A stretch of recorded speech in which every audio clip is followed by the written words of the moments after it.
அனைவருக்கும் அன்பு கலந்த வணக்கம். அனைவரும் நலமாக இருக்கின்றீர்கள் நம்புகின்றேன். நான் உங்கள் அகரம் நிஷா. இன்று இந்த காணொளியில் நாங்கள் பார்க்க இருக்கின்ற விடயம் என்ன என்று சொன்னால் அனெஃப்.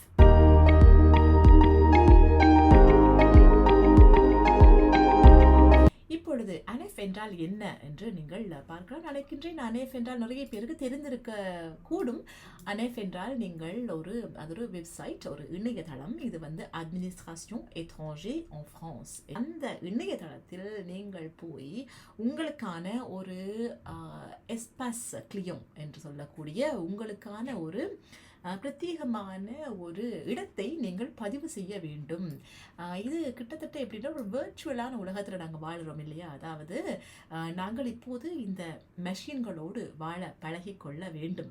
நிறைய பேர் இந்த விடயத்தில் மிகவும் பிளாக் ஆகி இருக்கின்றார்கள் என்று சொல்ல வேண்டும். ஏனென்றால் இந்த அனெஃப் என்பது எங்களுக்கு, அதாவது வெளிநாட்டவர்கள், பிரான்சிலே வாழ்ந்து கொண்டிருக்கின்ற வெளிநாட்டவர்களுக்கு இது ஒரு பெரிய பிரச்சனையாக இருந்து வருகின்றது. ஏன் பிரெஞ்சுக்காரர்கள் கூட தங்களுடைய நாளாந்த இந்த பேப்பர் சம்பந்தமான அட்மினிஸ்ட்ரேட்டிவ் சம்பந்தமான விடயங்கள் எல்லாமே இப்போ இணையதளத்தில் செய்ய வேண்டி இருக்கின்றது. அதற்கு INTS இணையதளங்களில் தங்களுடைய பேப்பர்களையும் ரினியூவல் செய்வதற்கோ அல்லது விண்ணப்பிப்பதற்கோ அவர்களுக்கு பாஸ்போர்ட்டோ அல்லது கேப்தம்சித்தே எல்லாமே இப்போ ஆன்லைனில் செய்ய வேண்டி வந்திருக்கின்றது. ஆனால் இந்த étranger என்று பார்க்கும் பொழுது, அதாவது இது ஏற்கனவே ஒரு பிழையான ஒரு சொற்பாவனை என்று நான் சொல்வேன். ஏனென்றால் இந்த அனெஃப் என்கின்ற அந்த இணையதளத்திற்கு பெயரை நீங்கள் பார்க்க வேண்டும் என்று என்னை பொறுத்த வரைக்கும் இது ஒரு மனித உரிமை மீறல் என்று நான் சொல்வேன்.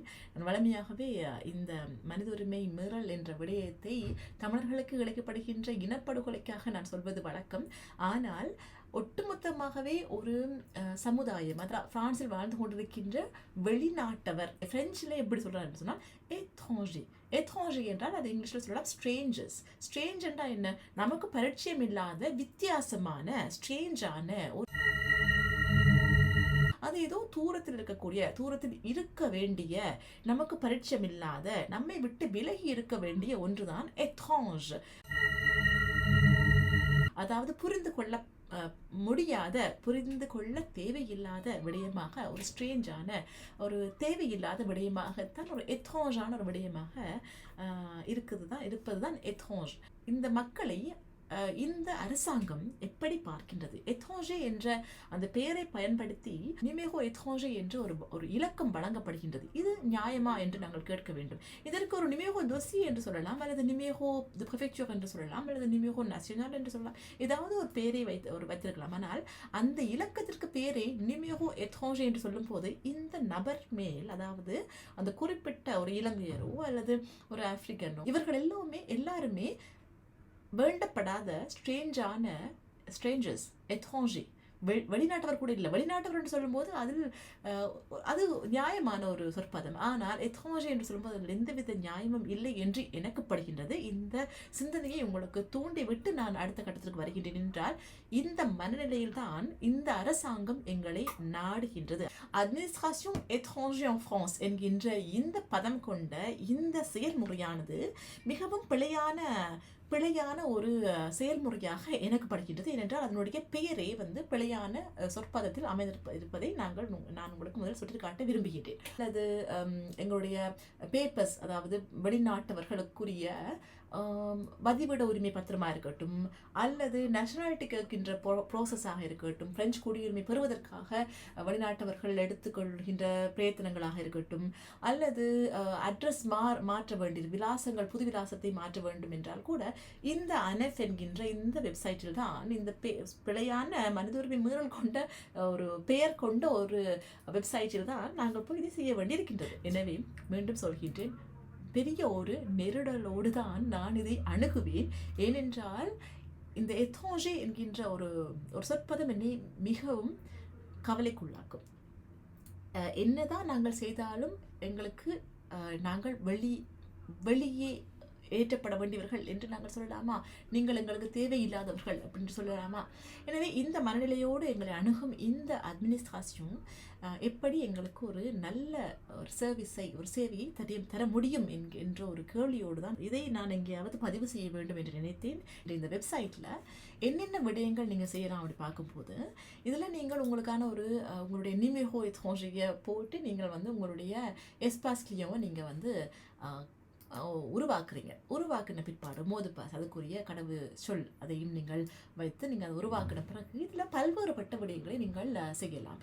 அதாவது முதலாவது தரப்படுகின்றது ரிவலிட் வேலஸ் தேஸ், அதாவது முறைப்படி நீங்கள் விசா பெற்று உங்களுடைய கடவுச்சீட்டு, இப்போ இலங்கையில் எடுத்துக்கொள்ளும், இலங்கையராக இருந்து நீங்கள் முறைப்படி உங்களுடைய கடவுச்சீட்டில் இங்கே வந்திருப்பீர்கள். யார் என்று சொன்னால் ஒரு இங்கே முறையாக வாழ்ந்து கொண்டிருக்கின்ற விசா பெற்று சித்து செருவோடு வாழ்ந்து கொண்டிருக்கின்ற ஒரு நபரை திருமணம் செய்து அவர் மூலமாக நீங்கள் இங்கே குடும்ப காரணமாக சொல்லப்போனால் இமிகிரேஷனாக, அதாவது ஹோகோமோ ஃபெமிலியால் குடும்ப ஒன்றிணைவுக்காக நீங்கள் அவரை இங்கே வந்து சேர்ந்து வந்து வாழ நினைக்கும் பொழுது உங்களுக்காக தரப்படுகின்ற ஒரு விசா இருக்கின்றது. அதற்கு பேர் விசா டு லாங் சேஜூர் titre de séjour, valent titre de séjour சொல்வார்கள். அப்போ இது உங்களோட பாஸ்போர்ட்டில் பார்த்தீங்கன்னா கடைசியாக அந்த ஷெங்கன் விசாவில் எழுதியிருக்கும் கீழே VLS-TS விசா டு லாங் சேஜூர் valent titre de séjour. அந்த லாங் சேஜூர் என்பது உங்களுக்கு 90 நாளோ அல்லது 3 மாதம் 90 நாளோ 30 நாளோ விசா கிடையாது. இது உங்களுக்கு லாங் டேர்ம் விசா. இது ஒரு மினிமம் ஒரு வருட விசாவாக இருக்கும். அதை நீங்கள் வெலிடேட் பண்ண வேண்டும். அதற்கு 601 என்று பொதுவாக ஆரம்பிக்கின்ற ஒரு இலக்கம் இருக்கும். அதில் அந்த இலக்கத்தை நீங்கள் இந்த இடத்தில் தான் பதிவு செய்து இதை வந்து சில பேருக்கு 50 யூரோக்கள், சில பேருக்கு 200 யூரோக்கள் மேலே வருகின்றது. அவர்கள் அதை கட்டி இதில் வேலிடேட் பண்ணி உங்களுடைய ஃபோட்டோவையும் அதில் ஃபோட்டோ இருக்கின்றது. பொதுவாகவே ஃபோட்டோ என்றால் என்று இழிக்க வேண்டும் தான், ஆனால் இதற்கு பேர் ஃபோட்டோ என்று வைத்தது காரணம் உங்களுடைய சிரிப்புக்காக, புன்னகைக்காக அல்ல. இதற்கு பெயர் ஃபோட்டோ ஏனென்றால் எலக்ட்ரானிக் ஃபோட்டோ. ஏனென்றால் அந்த ஃபோட்டோவை எடுத்துவிட்டு உங்கள் புகைப்படம் எடுக்கும் ஸ்டூடியோவோ அல்லது அந்த நபர்கள் உங்களை ஒரு சிக்னேச்சர், உங்களுடைய கையொப்பம் கேட்பார்கள் ஒரு டேப்லெட்டில். இங்கே கையொப்பம் எடுப்போது அந்த கையொப்பம் அந்த ஃபோட்டோவோடு ஒரு இலக்கமாக உங்களுக்கு தருவார்கள். அந்த இலக்கத்தை இந்த வெப்சைட்டில் நீங்கள் போடும் பொழுது அது உங்களுடைய புகைப்படத்தோடு சேர்த்து நீங்கள் ஒப்புதல், நான் தான் இதை செய்கின்றேன் என்று உங்களுடைய கையொப்பம் இதில் சேர்ந்து பதிவாகி விடுகின்றது.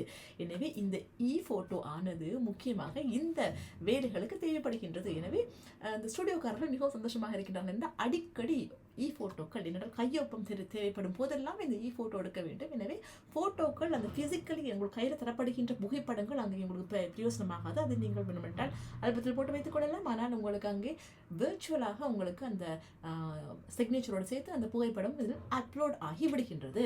அப்போ இந்த VLS-TS இதை வந்து வேலிடேட் பண்ணுறதுக்கு இந்த இது, அதுக்கப்புறம் உங்களுக்கு உங்களை கூப்பிட்டு உங்களுக்கு மெடிக்கல் டெஸ்ட்லேருந்து உங்களுடைய லாங்குவேஜ் கிளாஸ்கள் எல்லாம் அதை ஒரு கட்டத்தில் அப்படி போய்கொண்டே இருக்கும்போது அதற்கு பிறகு உங்களுடைய விசா கேட்பதற்கு இந்த கேட்டகரி ஆட்கள் வந்து இவர்களும் இங்கே தான் அவர்களுடைய விசா ஹொனுவெல் அதாவது இந்த விசாவை புதுப்பிக்க வேண்டும், சித்ரோது செஜோராக மாற்ற வேண்டும்.